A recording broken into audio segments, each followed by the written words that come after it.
When researching for this video, this statistic honestly surprised me. Over 70% of people suffer with imposter syndrome. That's a lot of people who self-sabotage their opportunities, who constantly downplay their success, and live in a fear of constantly being outed as a fraud. It's just a terrible way to live. In today's video, we're going to be talking all about imposter syndrome, all the way from signs that you may have it, through what causes it, and what to do to minimize it. But before we go ahead and dive into that, if you stumbled across this video because you know that imposter syndrome is preventing you from going all in on your dream of becoming an entrepreneur, then you're definitely going to want to stick around through the end of this video. I'm going to be sharing a great resource that's free that'll show you if you've got the mindset to become one. Best part is, even if you're not a natural, it'll tell you exactly what you need to do to be able to build up the mindset to become a confident one. If you ever struggled with self-doubt, imposter syndrome walks hand in hand with it, but it's an entirely different animal. So if you want to learn more about self-doubt, check out this video here. To this day, I still struggle with imposter syndrome. In fact, it's an ongoing, everyday battle. And for a while, actually up until recently, I wasn't even aware that I had it. As an example, I was recently asked on a podcast how I landed my TEDx, and I totally downplayed it to the point that the host called me out on it. Did you feel comfortable right away, or what was your journey into really owning the stage? That was one of those things that I didn't see it in myself. I had other people outside of me that saw it. I knew enough to really kind of trust that I should go after it. Mm-hmm. And again, I wasn't confident that I could necessarily do it. Like, how could they see this in me? I didn't believe it myself. So I got the resources to learn how to do it. So you had people in your life who were speaking into you, who were seeing things maybe you couldn't see at the time. You acquired the knowledge to do it, which is also like a huge part. It's like, you got to learn, educate, put the effort in to develop that skill. It's just a skill like anything else. It's very easy to dismiss our successes. And for me, like, I don't view it as being like super engaging or anything, because I don't feel like I did a lot of work. There wasn't a lot of effort for me to get that TEDx. And a lot of people usually, when they ask me, like, oh my God, how many times did you have to apply? And this and that. Truth was, I got my first one. But you're right in that, pointing that out, like, no, I did still do all the work. Just because it came easily to me doesn't mean that the work wasn't behind it to make it happen. And it's also a great example to show people too, that you are your own worst critic. I know, right? It's honestly like way too embarrassing for me to watch it now. I'm an admitted recovering perfectionist and have always downplayed my achievements. I also have a tendency to self-sabotage my own success. Like, who does that? Anytime that something comes easily to me, I subconsciously always figure out a way to make it more difficult and break it. Because truth is, my brain is wired from, my childhood that things should be difficult. Like, you should work hard to see success. So anytime that I have something that comes easy to me and is successful through alignment and ease, I always subconsciously break it, and it drives me insane. So let's go ahead and break down the telltale signs that you have imposter syndrome, why it happens, and what you could do about it. Okay, so what are some signs an aspiring entrepreneur might have imposter syndrome? Dismissing positive feedback and compliments, right? This is exactly what I had done in my podcast interview regarding my TED Talk. So if you're always downplaying your achievements or saying that your achievements are a result of somebody else's hard work or some kind of circumstance or just luck, you very well could have imposter syndrome. An ongoing fear of being outed as a fraud, right? You feel like you don't belong, that people around you just know and that you don't belong. That's normal if you have imposter syndrome. Feeling unworthy of your success, right? That, very similar to me, that you didn't work hard enough for it. It came too easy. You should probably do things harder. Like, you don't deserve whatever it is that you worked for. Right? That's definitely a sign. Folks with imposter syndrome also tend to be perfectionists. They over-prepare for everything, right? Because there's always that kind of fear that if they don't, that someone's going to know that they don't know what they're doing. Underlying feelings of anxiety are a big one, right? Because there's always that underlying fear that people are going to out you, that you don't really know what it is that you're doing. So yeah, you're going to constantly be in a state of high alert and anxiety. Self-sabotaging your success. So like I mentioned before, I do this all the time. It is a constant struggle, right? So if you finally see good results with something and then you do something to break it, right? It's a classic imposter syndrome sign. And also, if you know and you're aware that you lack confidence and you have low self-esteem and you just don't feel good about yourself, that all ties into it. So there's a few different things that cause imposter syndrome. First and foremost is your personality, right? A lot of folks, myself included, you might just be type A, type A overachiever, high performers, right? It's very, very common to feel like an imposter if you are a type A, personality. So that definitely plays a part. Family environments play a huge part in it. So if you are from a family of overachievers, very similar to me, or there's other people around you within your family that are doing things that you don't believe that you could do yourself, that's going to make you feel like an imposter too, right? It's kind of like being that artist in a family of doctors. You're always going to feel kind of out of place and like an imposter.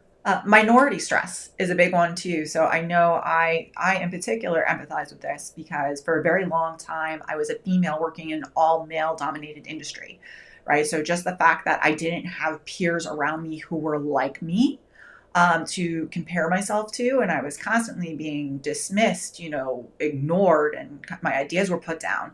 It made me feel like I didn't belong there, right? I wasn't part of the boys club.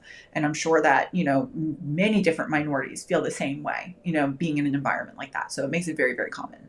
And last but not least, and I think this one's important to point out, you will always, throughout life, feel like an imposter in different points of your life, whether it be personally or professionally, because of new challenges, right? If you have new challenges and things that you need to overcome or new different life experiences, you're going to feel like you're out of your water or you're going to feel like a fish out of water, like you're out of your element. So great examples of this is, new moms feel like they don't know what they're doing. They feel like a mother imposter, right? Same thing when I'm working with aspiring entrepreneurs, and many aspiring entrepreneurs have a feeling that they've described to me like entrepreneurial imposter syndrome, that people are going to know that they've never started a business before just because it's something that's brand new. So just because it's a new life experience and it's challenging and it's different and there's other people around you who are already doing whatever it is that's new to you, it's very, very common to feel like you're an imposter.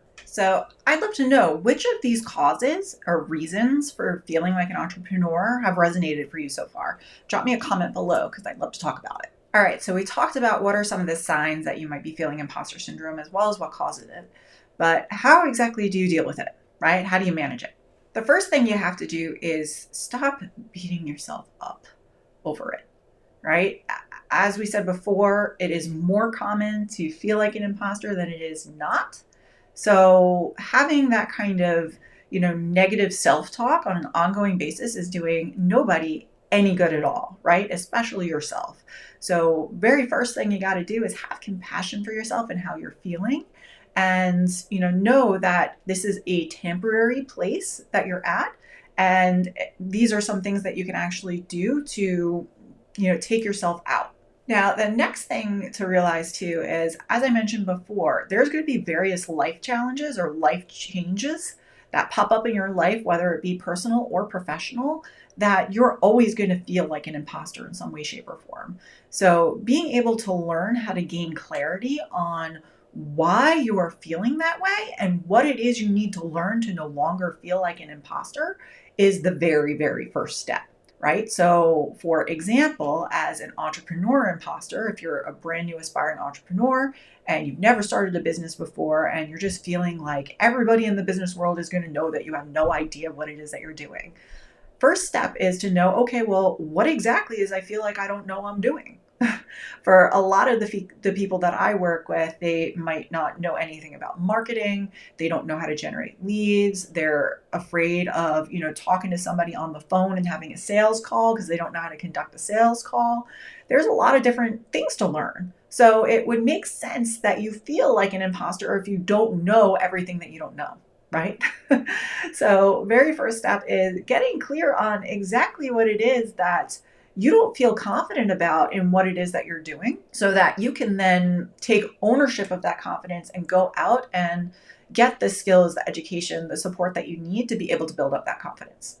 Another thing that's really, really helpful in dealing with imposter syndrome in particular is gaining clarity on what your actual talents are, right? As a society, we're kind of, expected to fit into a box like everybody else, right? That's why we end up feeling like an imposter, because we feel like we're different than everybody else and that everybody else can kind of see that we're different. But sometimes being different is a asset, right? So what is it that you do differently that you are super talented at that other people can't do?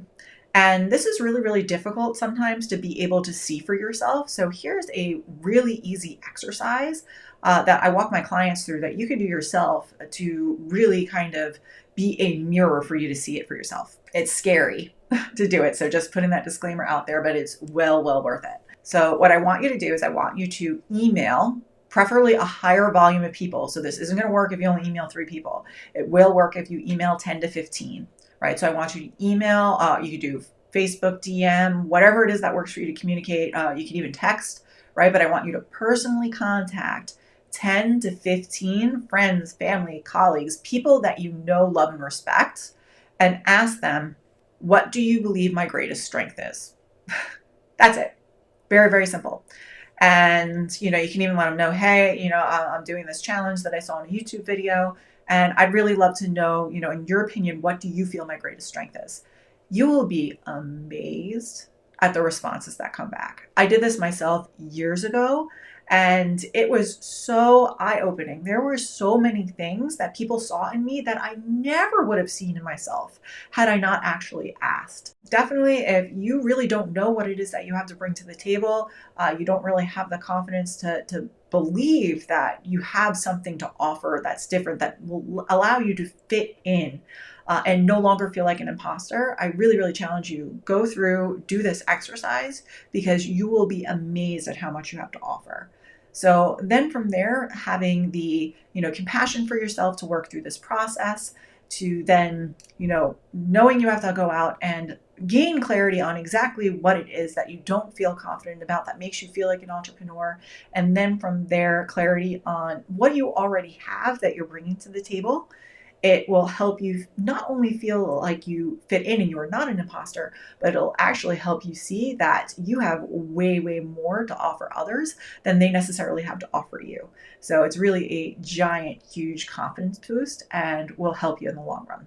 So there you have it. If you learned a lot today about exactly how talented and qualified you really are, and are wondering if you have what it takes to make your dream of becoming an entrepreneur a reality, then definitely check out the link in the description and take my free entrepreneurial mindset quiz. The quiz will help you determine if you're a natural or if it's a mindset that you would be able to build and develop along with exactly what would need to happen in order to make that happen. It's only 8 questions, and you could take it by clicking the link in the description below. Hopefully you found my sharing how to manage imposter syndrome today helpful. If you liked what you learned in today's video, be sure to check out these videos next. And if you truly found value in it, be sure to like, subscribe, and share it with your friends. I'll see you next time.